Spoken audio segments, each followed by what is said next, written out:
pessoal, tudo bem? Sejam muito bem-vindos à nossa quarta e última aula do nosso curso de Introdução à Filosofia.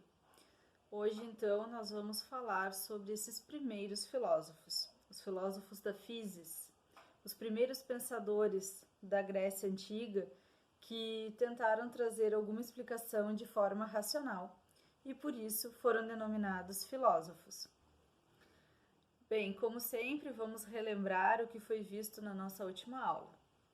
Na nossa última aula, nós vimos as causas do surgimento da filosofia, vimos que as causas econômicas, políticas e sociais ajudaram muito para a formação desse pensamento. Vimos 3 conceitos básicos que nos ajudam a entender um pouco mais a filosofia, que são o logos, que deve lembrar vocês a lógica, e por isso é traduzido por razão, pensamento racional na filosofia, isso é muito importante lembrar sempre. A physis, traduzida por natureza, a explicação do universo de forma racional através da natureza. Então, filósofos da physis. Toda vez que vocês ouvirem ou lerem filósofos pré-socráticos e filósofos da physis, está se referindo aos mesmos filósofos, é o mesmo grupo. E por fim, nós vimos o termo arché. Arché é o princípio primordial de todas as coisas. Arché, então, traduzida por princípio, o princípio do universo através da natureza de forma racional. Lembre-se sempre desta parte, ok? A fundamentação da nossa aula hoje vem de 2 livros, novamente. O livro Os Pré-Socráticos, História da Filosofia Grega, de Luciano de Crescenzo, e Introdução à História da Filosofia 1, de Antônio Carlos Gomes Ferreira. Bem, pessoal, vale lembrar então que a filosofia ela tem o seu início por volta do final do século VII, início do século VI a.C., Sim, está de forma correta. Os séculos eles são em ordem decrescente até chegar no marco zero, nascimento de Cristo.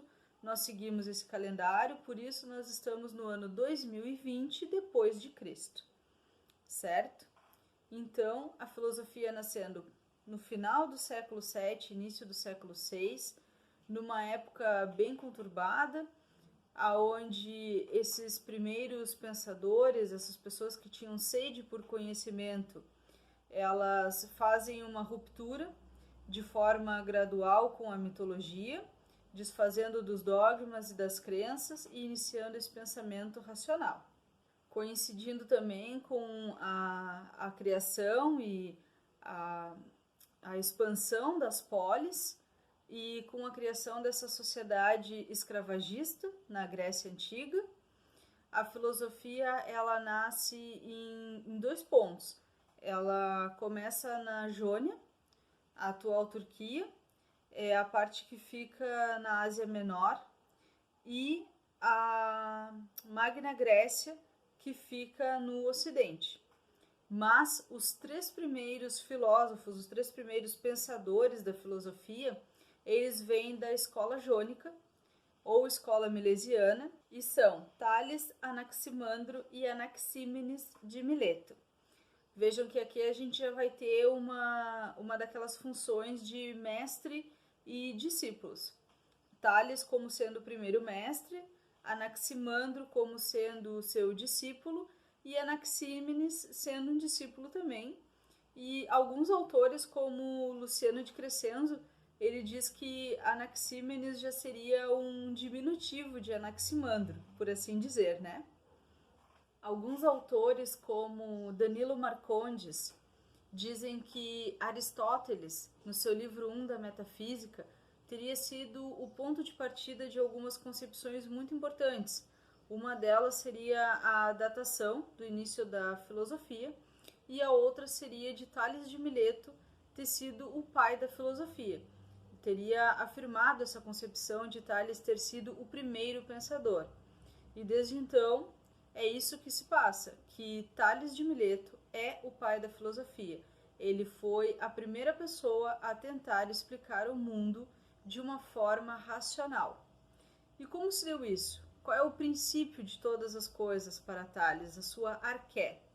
Ele dizia que a arqué de todas as coisas é a água, mas não é simplesmente você dizer que é a água da torneira, por exemplo, que nós temos hoje. Não, seria algo maior. Vejam que tudo que eles tentam explicar é de uma forma racionalizada e uma explicação que traz algo superior. Então, Tales, ele nasceu no ano 623 antes de Cristo e teria morrido em 546 antes de Cristo. Quando ele chegou à idade tida como idade da razão, quando ele chegou à sua maioridade, por assim dizer, ele viajou para vários lugares. Um deles foi o Egito. Por ter vivido no Egito, ele conheceu o rio Nilo. E o Nilo seria a fonte de vida no Egito.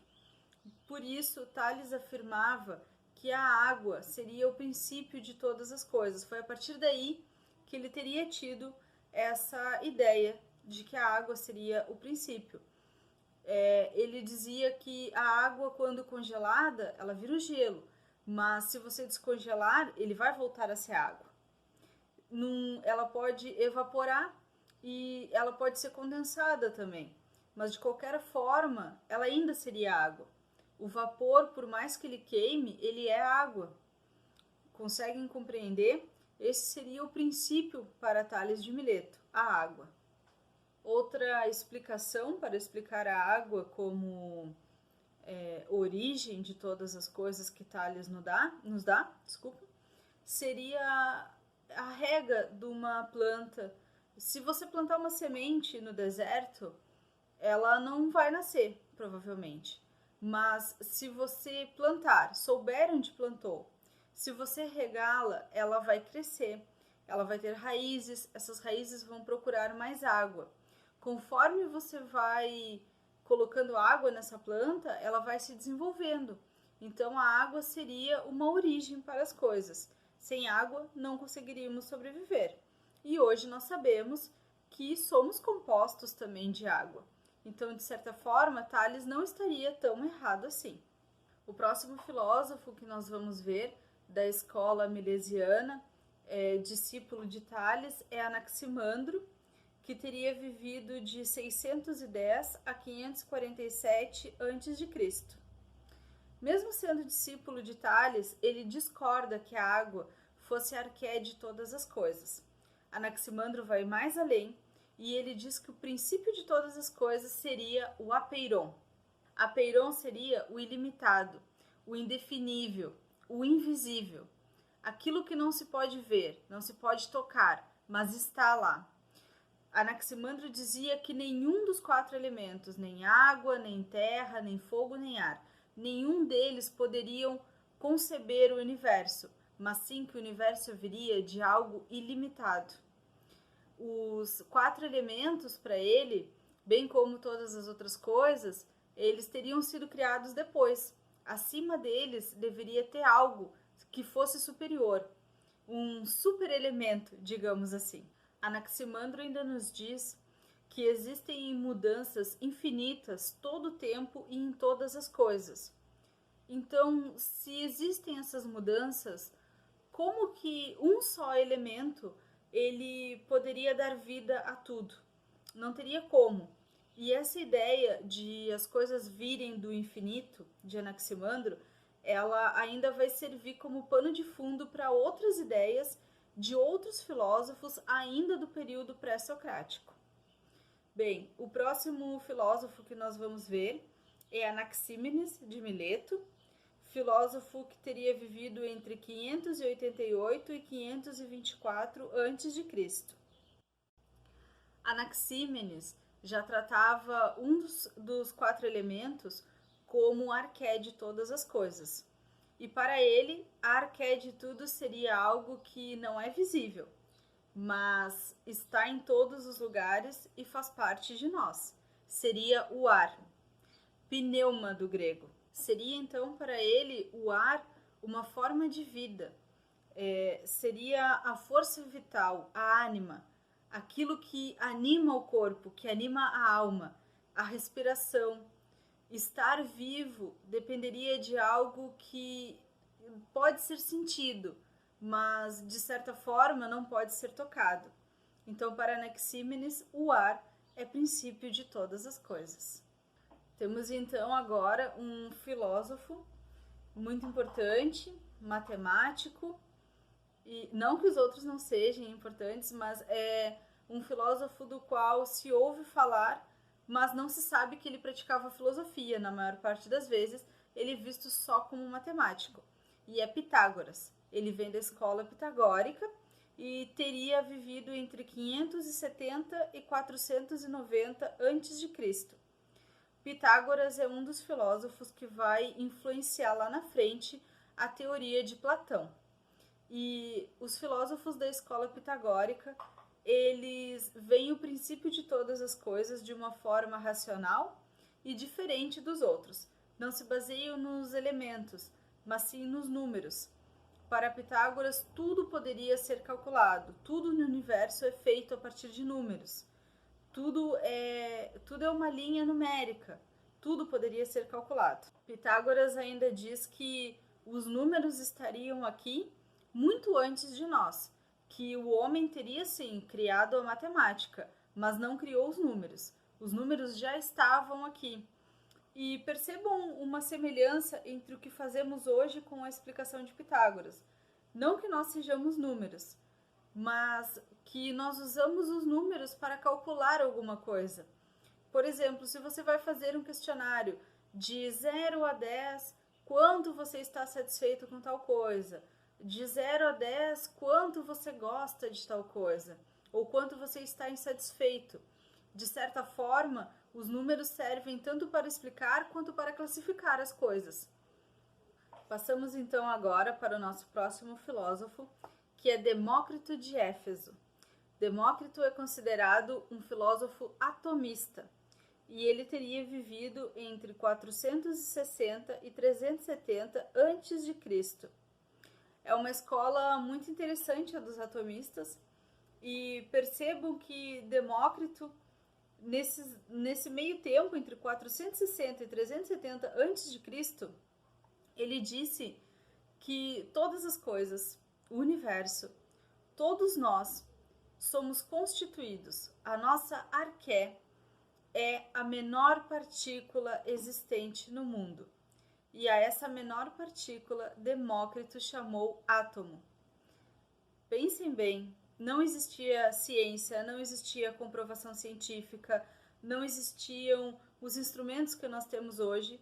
Os cientistas confirmaram que os átomos existem, mas Demócrito deu este nome para o que ele chamava de princípio primordial do universo, o átomo.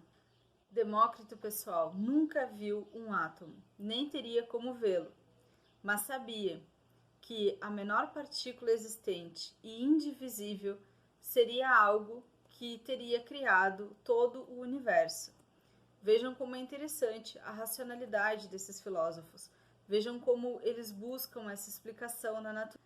Para finalizar, então, esses filósofos, nós vamos a dois filósofos que vêm um de encontro ao outro, um tentando negar a teoria do outro, que são Heráclito e Parmênides. Heráclito de Éfeso teria vivido entre 540 e 470 a.C. Heráclito afirma que tudo estaria em constante mudança e transformação. Para essa mudança e transformação, ele deu o nome de devir. A arqué de todas as coisas, princípio primordial do universo para Heráclito, seria devir movimento. O que eu quero dizer com isso? Para Heráclito, todas as coisas estão em constante transformação. Tudo muda a todo momento. Heráclito tem a sua célebre frase de que ninguém se banha duas vezes na mesma água. E o que isso quer dizer?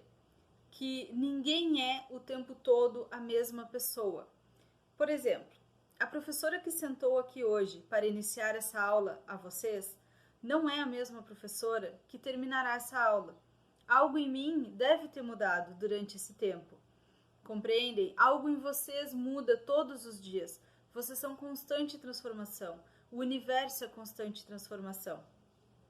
Eu gosto de usar um exemplo para fundamentar a teoria do Heráclito, que seria uma rosa. Pensem numa rosa. O que ela era? Um dia ela foi semente, a semente germinou, se transformou num broto que criou raízes, criou um caule, gerou folhas, essas folhas geraram um botão, o botão gerou pétalas e essas pétalas se abriram, se transformando na rosa que nós conhecemos. Pensem, se isso estava acontecendo, Heráclito estava ou não certo que o mundo é uma constante transformação?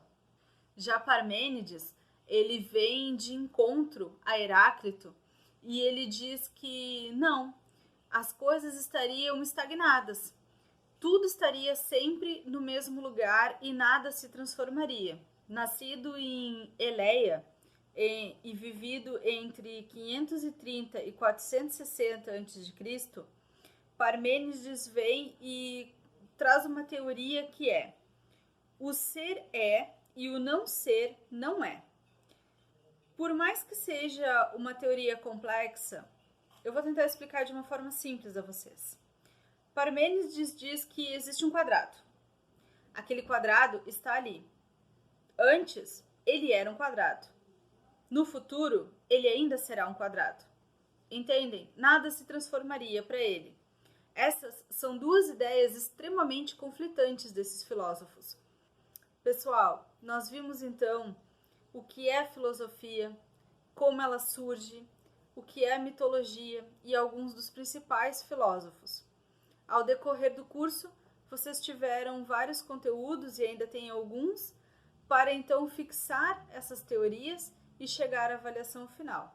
Eu me despeço por aqui, foi um prazer fazer esse curso para vocês. Até mais em outra oportunidade.